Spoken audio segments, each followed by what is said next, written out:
right, we are back. It's February 18th, 2011. Back here with my partner Ranger Leiterman, and we had an interesting night last night. We are about 40-50 yards up trail off an incline, and this is where we were stationed last night.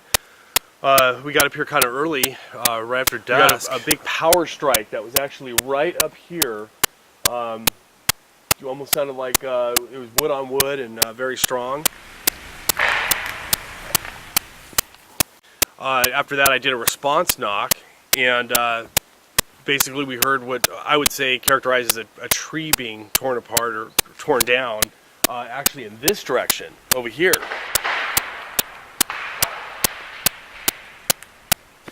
We did get it all on audio, and we're kind of in a catch-22 right now because we're planning on coming back here tonight, but we want to go find the snag that got torn down. We have a good opportunity to do so, and you know, our scent's going to be all over the place, but it's a chance we have to take. So that's what we're up to right now. Let's do it. This is looking pretty good.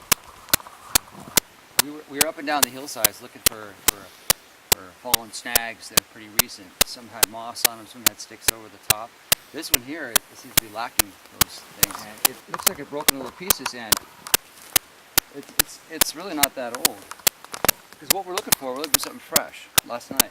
And if you look at this, you don't have a lot of the other sticks that fall out of the tops of the trees on it. And things are wet because they rain. But if you look at this, that's relatively fresh here. Because if you look out that way, that's kind of the direction of our camp on an angle. And we're trying to figure out when we heard the tree push down, it was more like on this angle than our campsite. So we're pretty much in that general area here. We've been gridding back and forth looking for potentials. This one we saw from up there coming back down. What do you think about this, Bart? I just put the direction-wise, it looks appropriate. I did hear, we'll have to go back and listen to the audio recording, but I did hear a little bit of a break apart. Yeah, there's a little break apart here. I talked about not hearing, especially hearing the tree fall, waiting for like the shaking and the thudding. I didn't hear that part. Well, a lot of this is explained right here. High organic content. It's like a sponge. It's like it just catches a lot of it. Smaller tree, so it didn't make that big noise. And the breaking up distributes the energy. Right. Breaks it up. But this is all sitting on top of the debris. This is fresh. It's definitely, once darkness hit, this is a perfect vantage point over our camp. You can't see our camp directly, but it's pretty close. You'd get an idea hearing us, the CNS from that distance. Just on the other side of this little ravine here. Right, our camp. Back out that way. Yeah. Which explains the sound-wise, what we kind of heard. Would you estimate the yardage we're at right here from camp? It's hard to say without knowing the exact spots. Yeah. But I'd say, 200, 300 yards. Yeah. Hard to guess. That sounds about right. 203 yards. There's a little bit of a hike up here.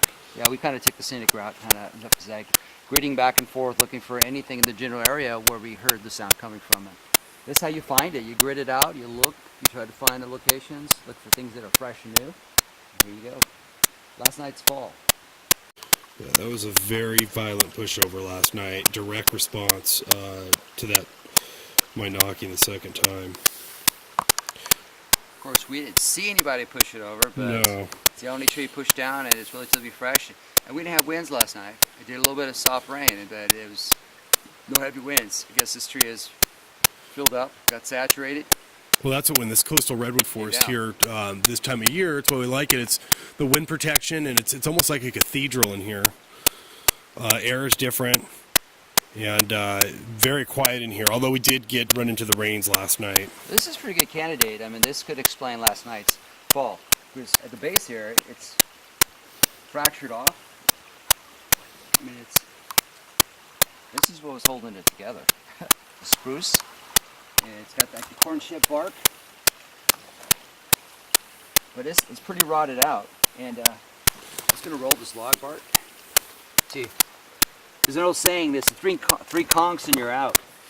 Just the growth that decays, destroys the tree. It's got a lot more than 3 on this guy. But I'm just going to roll this a little bit. This is a fresh. Oh yeah. There's no doubt about it. There's a red huckleberry smashed down here, and the ferns laid down here, and definitely a fresh fall. Yeah. but it's decayed and it was on its way out. Came over real easy. Great candidate to push over. This one fell last night, this direction, which could also explain the angle of sound. Two options here, Bart. There's really no place to stand, and there's no impressions of anything else at the bottom here, but there's this pathway section that we're walking on going this way. So in order to knock this down, either it gave up to ghosts and fell down. The trees do that in the forest, but to make it going this way, you got to pull it this way to send it this way. If it wasn't pushed from the bottom, it had to be pulled this way. If it was pulled that way, and it's pretty rotted. Looks like it doesn't take that much effort, but it was very loud. And it woke up, and it was the best I've ever heard. Yeah, it was ever, close. by far. Kind of exciting there. What was interesting was the the only tree noises we heard last night, because it was so quiet in here, were indirect responses within minutes to either, calls and knocks, and it escalated with the second one with the tree pulled down. Right. Which is, coincidental. The only tree fell down last night that we heard. Well, you said the 4 hours we were here. Make that 5 hours. 5 hours. This is the refreshers one, and only heard one knock, which sounded like we're talking a baseball bat taking a tree. Yeah, no doubt. Somewhere in the vicinity up the hillside, just up here.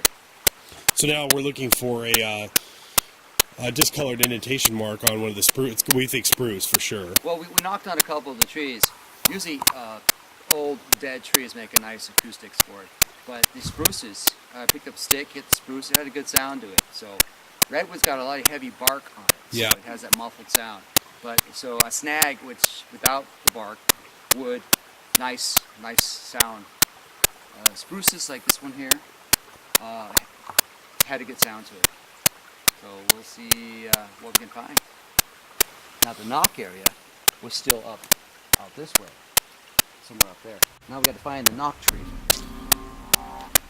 That's gonna be harder yet. The quiet evening, the acoustics of the forest, the sloping hillside, and the echo played havoc on our ability to judge distances. After more thought, even though the fallen snag we looked at was fresh, it was the loudness of that sound the night before that keeps us second-guessing ourselves. The tree knock? Well, that's still a mystery.